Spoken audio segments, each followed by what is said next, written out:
tila nilaglag ng mga senatoriable ni Marcos ang kanilang pinunong si Pangulong Marcos. Tila inilayo nila, naghugas kamay sila. Tila lumalayo sila sa sinabi ni Marcos. Paano ko masasabi yun? O, ito, patunayan natin, ha? Papakinggan natin ito. Pasok. Good afternoon po, ma'am, sirs. I'm Melalas Moras from PTV4.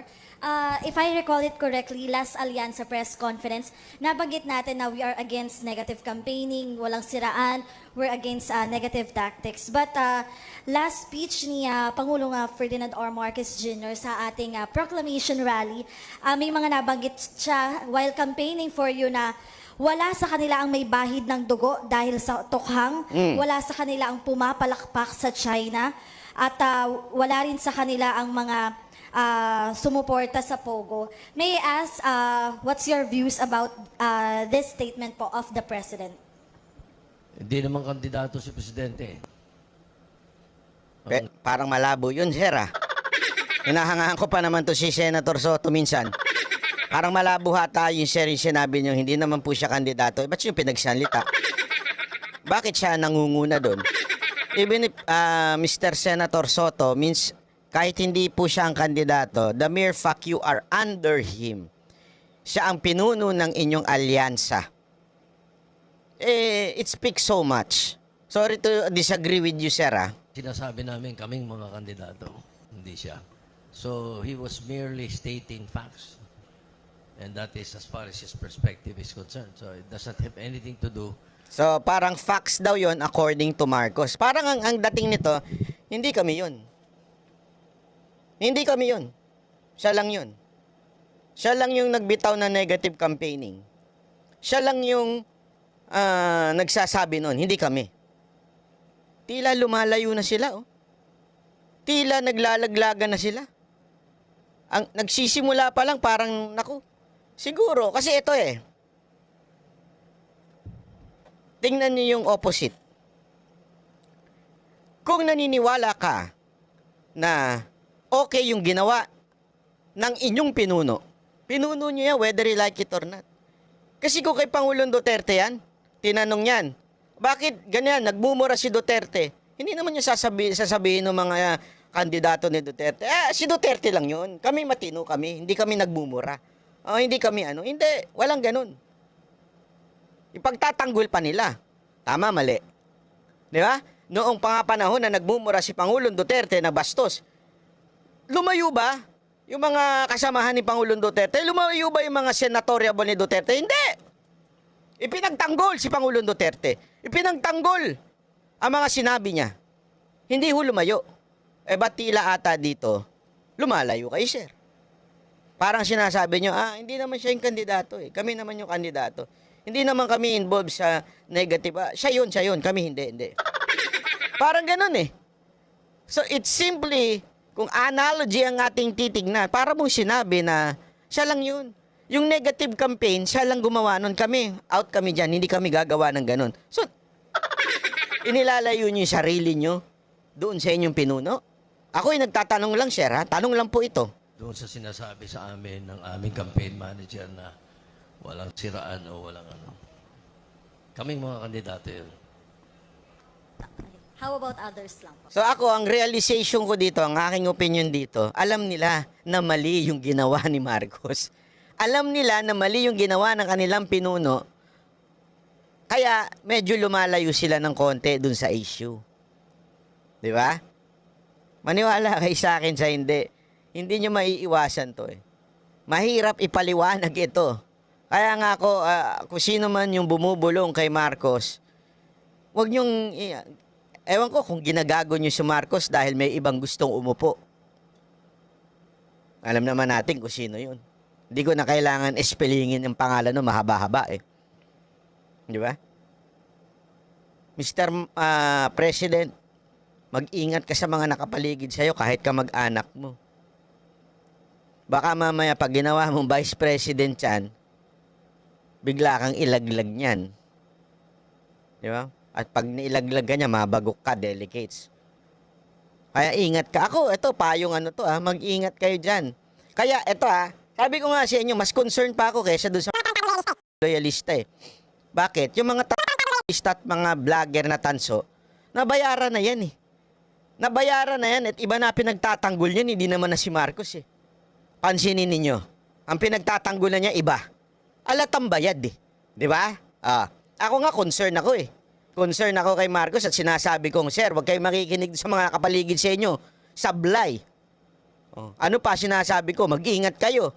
Baka mamaya yung gagawin yung vice president, yan ang maglaglag sa inyo. At ayaw kong maging presidente yon. Tiisin ko na yung 6 na taon ninyo kaysa dun sa walang yang yun. Na hindi, ako mas concerned pa ako dyan sa mga bayarang vlogger dyan eh. Na mga tanso vlogger. Kasi iba na amo niyan. Kunwari lang niya Marcos pero iba na amo niyan. Iba na, maniwala kay sa akin. Sige po. Well, tama si Tito Sen. Si Tingnan mo na. Pangulo ay Pati si Erwin Tulfo, tama si Tito Sen. Iba si Marcos, iba kami. Laglagan na yung aga pa. Kasi simula pa lang ng kampanya, naglalaglagan na kayo. Kahiya. Kaya tuloy, ang bansag sa inyo, Team Sinusuka. Team Suka at Team Sinusuka, saan kayo? Ilagay niyo yung comment nyo dyan, ha? Gusto kong malaman kung kanino kayo. Sa Team Suka, yung mga bumibili ng suka nun, gumagawa ng suka nun. Nandyan sa speech yan ng mga taga-PDP. Di ba?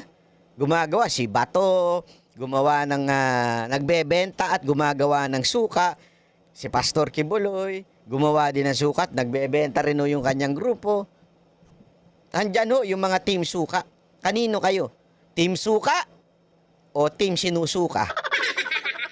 bagamat siya po ay ika nga Pangulo natin, pero hindi po siya ang kandidato. So, meron po siyang idea, may opinion. Nag-usap-usap na po itong alyansa na we will stay away from negative campaigning. Ang sakit sabihin nun. Yari kayo. Yari kayo. Yari kayo doon sa sumulat. Mantakin mo. Hindi nyo man lang dinipensahan yung pinuno ninyo. Pwede nyo naman depensa na that is not a negative campaigning. O, diba? Pwedeng ganyan. That is just the truth that we all stand together. Pwedeng ganun eh. Kasi ang problema ko sa inyo, mga sir, mga ma'am, ayaw ninyong tumayo at natatakot kayong malaglag. That's the truth. Kaya nag-iingat kayo sa mga sinasabi ninyo because it's time for campaign. So natatakot kayo na magkalaglagan. Kaya bilib na bilib ako doon sa, kanina umaten po ako doon sa PDP proclamation. Bilib na bilib po ako sa bawat kandidato na naandoon. Alam naman natin kung gaano, hindi ba sinasabi nga ni VP Sara Duterte, sabi niya na hindi pa ako sure kung mangangampanya ako, baka hindi lang makabuti dito sa mga senador ng PDP o ng mga Duterte. Pero alam mo, Ma'am VP Sara Duterte, hanga ako sa mga PDP senators and Duterte senators. Kasi they stood their ground. OS, bahala na kayo umintindi. Hindi, tumayo sila dun sa kanilang prinsipyo. Diba? Tumayo sila dun sa prinsipyo nila at sinasabi nilang, basta Duterte kami. Kaya nga ang sigaw dun, Pilipinas, Duterte pa rin. Hindi yung sila yung natatakot, na nasabihin na sila yung maka-Duterte. Walang ganun. Di ba? Ako nagulat din ako. Ito personally, nagulat ako. Kasi dun sa iba, expected ko ng mga maka-Duterte.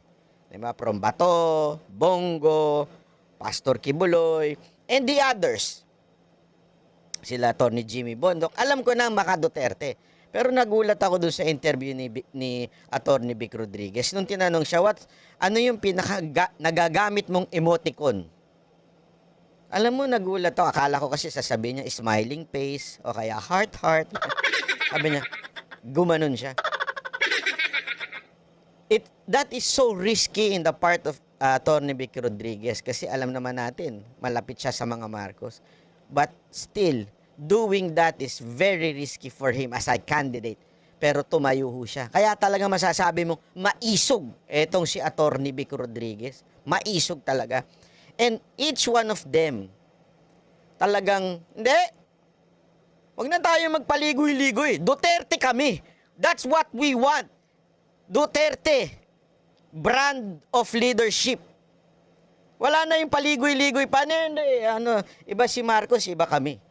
Hindi kami katulad ni iba yung ginagawa ni Marcos na negative campaigning, iba kami. Dito, nangampanya pa lang, ganyan na kagad ng tabas sa mga dila ng mga support ng mga senator ni Marcos. Ang gagawin na lang po namin, siguro lahat naman ho kami ng mga kasama ko rito, we will just base it on our performance. Hindi po namin babanatan yung kabila, kundi ilalatag lang ho namin yung mga nagawa. Kumpiyansa po ako na itong mga kasama ko ho ngayon. Sir, ano ho nagawa ninyo? Sorry Eto, kaibigan pa naman ito. Hindi kasi kaibigan po. Dati yung Duterte ito, kaibigan ho nila Mocha ito. Madalas intervene si Mocha nito.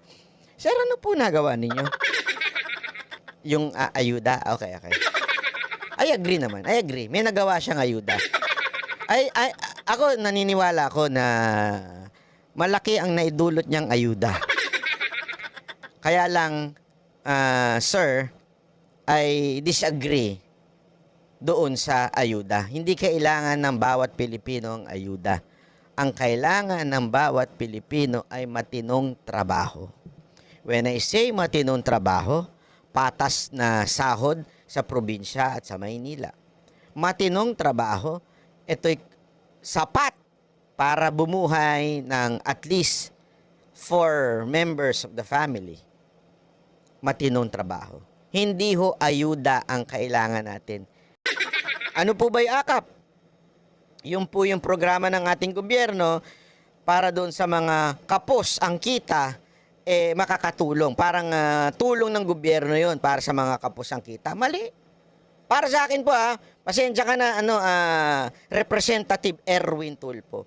Mali kasi yun Ginagawa nating tamad ang mga Pilipino. Dapat ang binibigay natin oportunidad, hindi AKAP. Oportunidad, trabaho, ayusin natin yung mga requirements sa trabaho, yung siguraduhin natin na yung minimum wage ay talagang nabibigay, yung mga overtime talaga nabibigay. Kasi ang dami niyan More than anything else, yan ang kailangan ng Pilipino, hindi mamalimos. Dahil dyan, bumabagsak ang ating bayan. Utang tayo ng utang. Tapos, sana nga ako nabibigay lahat May mga nangbubulsa pa. Hindi ko lang alam kung sino yun. May ginawa. Either sa local government, sa Kongreso, sa Senado, may mga, alam naman ho ninyo yun, you being the media, na I'm sure na Dario din po lahat ng mga ito, 3 senador po, 4 po, Manny Pacquiao in the Senate before, Senator Ping, Senator Soto, Senator Tolentino, and then sa local government, si DILG, and then si Mayor Abibinay, sa Congress po ako, and si Congressman Villar. May mga ginawa po. So it will be more on performance-based. That's yung po ang napag-usapan po namin. Hindi po namin aatakehin yung kabila. Sabi nga natin, we don't like that negative publicity. Pero yung kay Pangulo po, siya po yung Pangulo. Hindi naman po natin pwedeng diktahan ho yun. Kanyang opinion po yun. Maraming salamat po. Yun na. Inihiwalay na nila yung sarili nila sa Pangulo. Hindi totoo. Kung ngayon, bumibira si Pangulong Duterte. Pustahan ko sa inyo yung mga senador ng PDP at saka ng mga sinama nila. Hindi hindi nila sasabihin na, hindi, si Duterte lang yan. Iba kami. Hindi kami bibira. Walang ganoon. Tama, mali. Ay, sus, ginuugyo do. At saka, dagdag lang, At saka there is such thing as hindi naman naninira kung may pinupuri ka Meron kang binabanggit na fact, tapos hindi nagagawa ng iba. Di ba? For example, pag sinabing nung crisis, nung pandemic, sino yung mga nakatindig doon physically? Ako, Senator Lacson, Senator Tolentino. Diba? Sinabi. Sir, si Senator Bongo, ang bilis nyo naman ata makalimot. Number 1 yan sa health crisis nung panahon ng pandemya. Nakalimutan nyo, sir? Ang lupit nyo, sir, Sorry,